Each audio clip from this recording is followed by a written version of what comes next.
Hi writers, I'm Lauren Sapala, and today I'm talking about how to know the difference between fear and intuition. Before we get started, I would like to say that this is video 2 in a 3-part video series that I am using to give everybody a taste of my new class coming up in May. It's going to be a live class over Zoom. It's called Finding Your Writing Magic. It's a 4-week online class.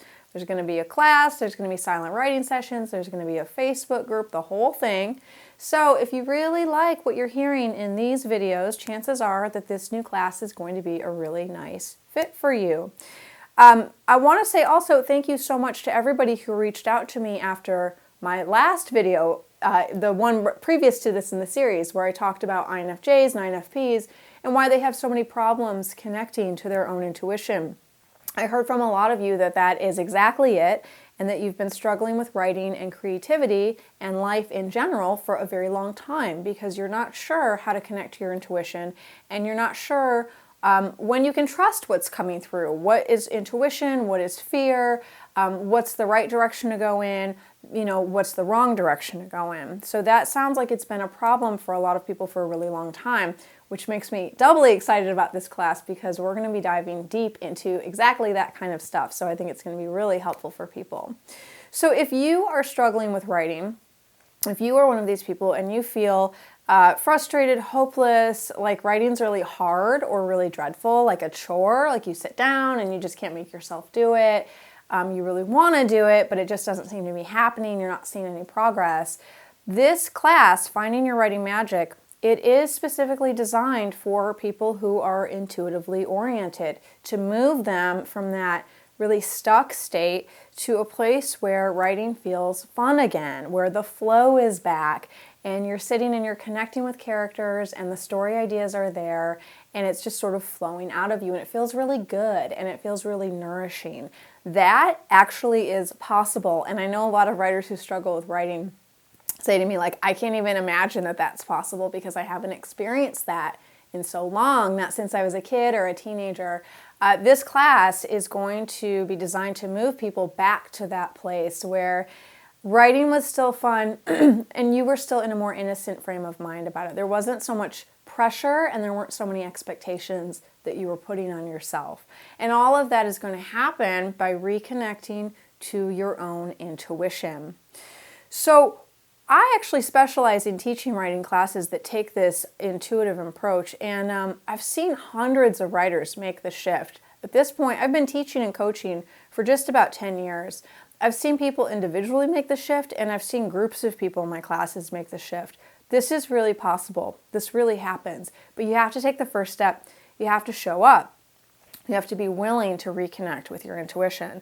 So what I'm talking about in this video today is one key tool that you can use to reconnect with your intuition, and that's how to know the difference between fear and intuition. This is a question I get all the time. I get it from my clients, I get it in my classes. This one comes up constantly. How do I know the difference between fear and intuition? So it's actually really simple. It's simple to learn, but it can be hard to do in practice when you're in a fear state. The way you know the difference, when you feel fear, you will feel it in your body. Fear always feels emotionally charged. It's always emotionally based. And you'll feel that in your body in the way that you feel emotions, specifically in the way you feel the emotions on the fear spectrum. So if you feel fear, it will come through as some level of fear. It might be outright terror. You might be just terrified of a situation that's facing you, or it might be more low-key. It might be like anxiety or worry or kind of obsessing about something, but you're feeling uneasy every time that thought loop plays in your head again and again. But even if it's outright terror or it's more low-key anxiety, you're going to feel that in your body and have a fear response. So you're going to have elevated heart rate. You might feel shaky or trembly. You might grit your teeth. You might go into resistance. Your shoulders might come up around your ears. Everybody has a unique fear response. But when we are in fear, we go into a resistant state, and our body immediately responds to that. Our mind says, no, no, I refuse to do that. I refuse to go there. I don't want to hear this. I don't want that. We are in fear, so we're sort of like pushing back, digging in our heels, and that will happen physically. You'll feel it in your body. You will feel constricted, you will feel tight, you will feel trembly, you will feel panicky. Whatever your specific fear response is, that is fear.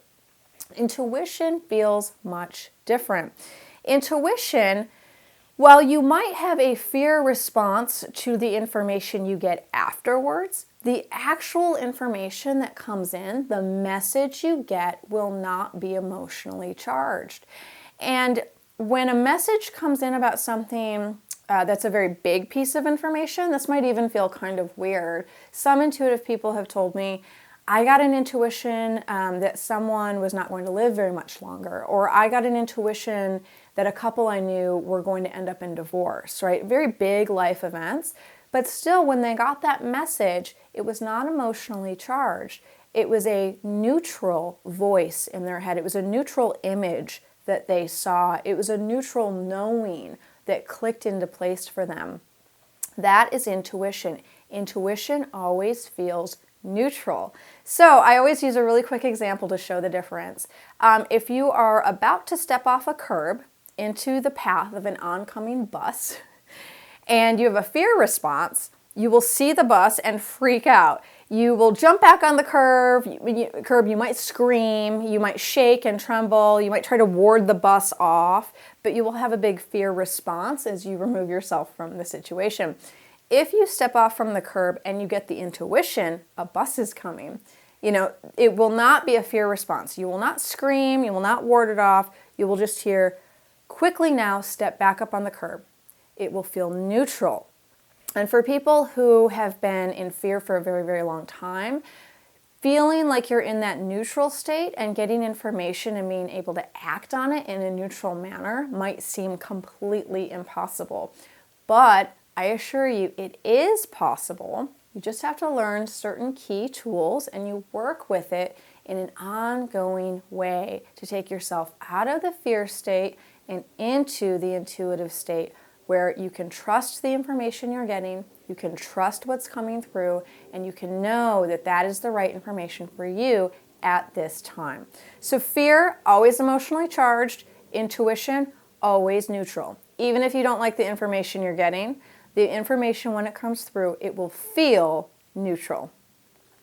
So this works, reconnecting with your intuition, tapping into your intuition, listening to your intuition. This works with your writing, with your creativity, when nothing else does. Because if you are an intuitive person, this means that you're now going with your natural flow.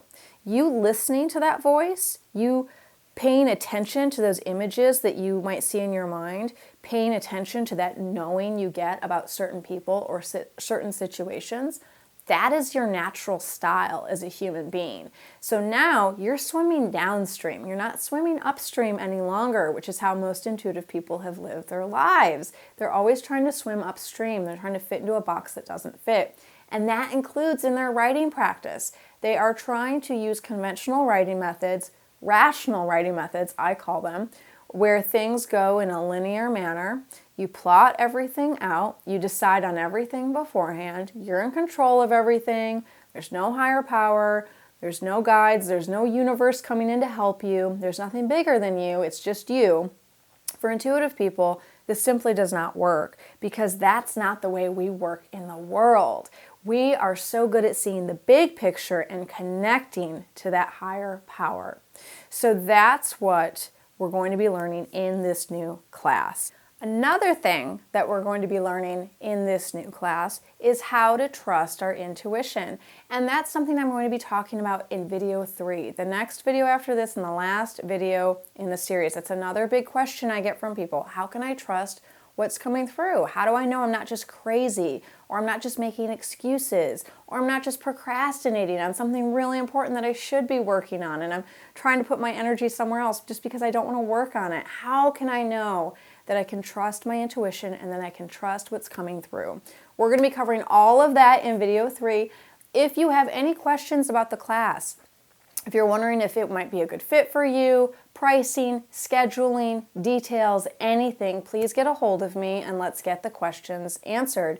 you can email me at lauren@laurensapala.com. There's a contact form on my website, or you can drop a comment in the comments box below. I hope I see so many of you for this new class in May, Finding Your Writing Magic. I think it's going to be a really special class, and I'm super excited about it. Okay, everyone, I will see you in just a few days for video 3. Thanks, everyone.